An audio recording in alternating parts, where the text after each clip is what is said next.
We have seen before in the past, especially with Theresa May, that when the Conservative sharks, which ultimately they are in many of these cases, when they smell blood in the water, they will start to circle. And we are now potentially seeing Boris Johnson's, blood in the water, and the sharks are starting to circle. Just this morning, we have had confirmation that witnesses to the saying that what Boris said was let the bodies pile high, and coupled with a couple of other things that he said in relation to not wanting the third lockdown, which are absolutely devastating to him. They have now come forward and saying that they are willing to go under oath to swear that this is what he said, and they are willing to back it up by going under oath to do it. This is huge. We could potentially be seeing very quickly the falling apart of Boris Johnson, and sometimes this could happen very quickly. It could be something that takes maybe a couple of weeks. Who knows how this scandal, along with all the other scandals that have piled up on Johnson recently, but the fact that they have just come on again and again and again and piled on top of him. Has Boris Johnson's invincibility shield finally run dry? That's the big question that we've got to ask, because who knows? They say that a week is a long time in politics. For all we could know, by next Friday, Boris Johnson may not be Prime Minister. So before we jump into today's article, please do remember to hit that like, share and subscribe button. And of course, down below there is a link to my Patreon page, as well as a one-off donation link called Buy Me Coffee, where you can, buy me a coffee. And thank you to all those people that do support me that way. And now on to the article. So this comes from The Guardian, and the title is Boris Johnson, Isolated and at Risk of Becoming Uncontrollable. So Boris Johnson is isolated in Downing Street with no long-standing trusted aides and is at risk of becoming uncontrollable, Tory sources have said after he had allegedly personally briefed against Dominic Cummings following the confirmation that the Prime Minister had to foot the £58,000 refurbishment bill. Several insiders who spoke to The Guardian described Johnson's two closest advisors, the Cabinet Secretary Simon Case and Downing Street Chief of Staff Dan Rosenfeld, and as insufficiently are currently politically inexperienced to handle the toxic wars currently going on in Number 10. He said, the Prime Minister is being failed here, one said. There needs to be interventions from his team, but that isn't happening.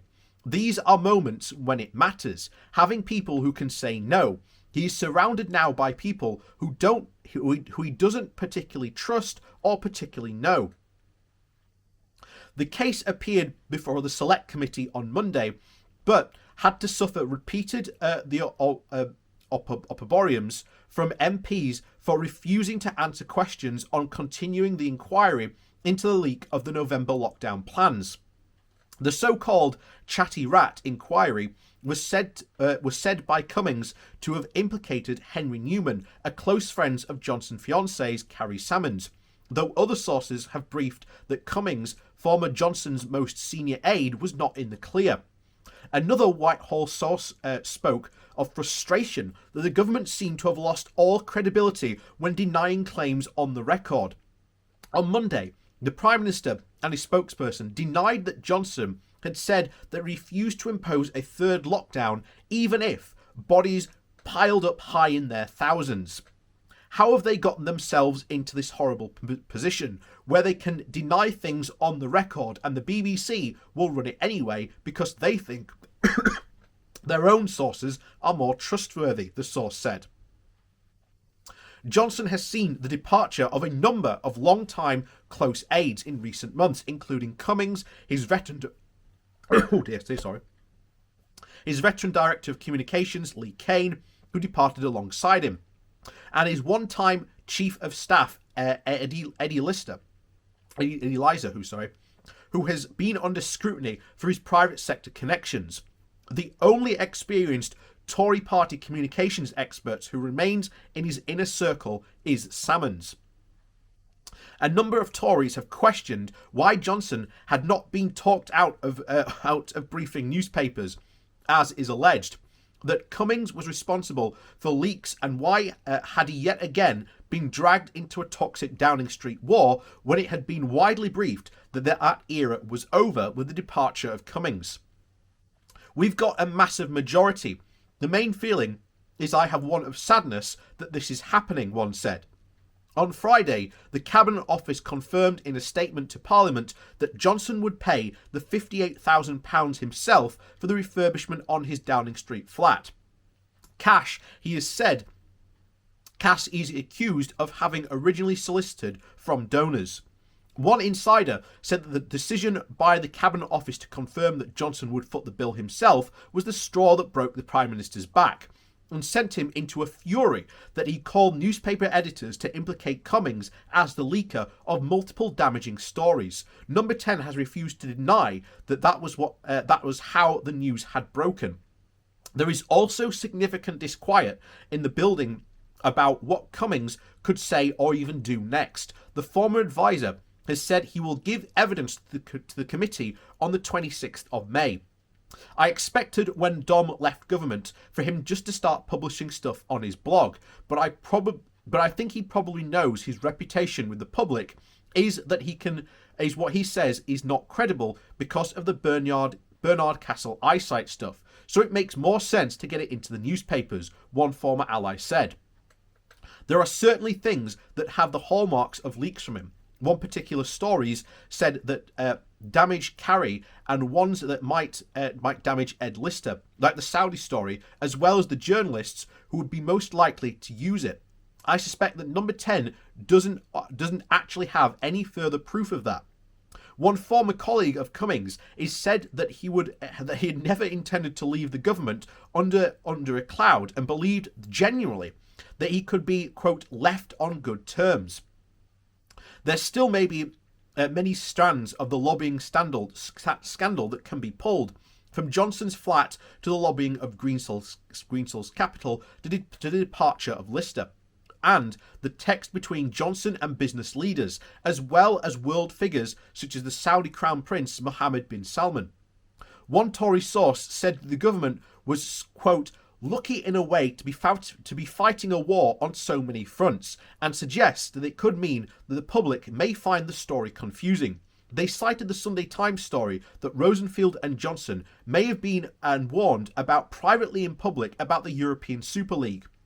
Honestly, I think that it has been the potential to be the most damaging in the long term, the source said. It could be career-ending if that had happened on any other day. And as you can see, very clearly, a lot of Tories are now in panic mode. They're worrying that they have this massive majority and that they've got a leader they can all, quote, get behind. But we've had other sources from other Tory insiders in the cabinet who have even gone on record saying that no one in the cabinet is willing to tell the truth and that everyone lies constantly.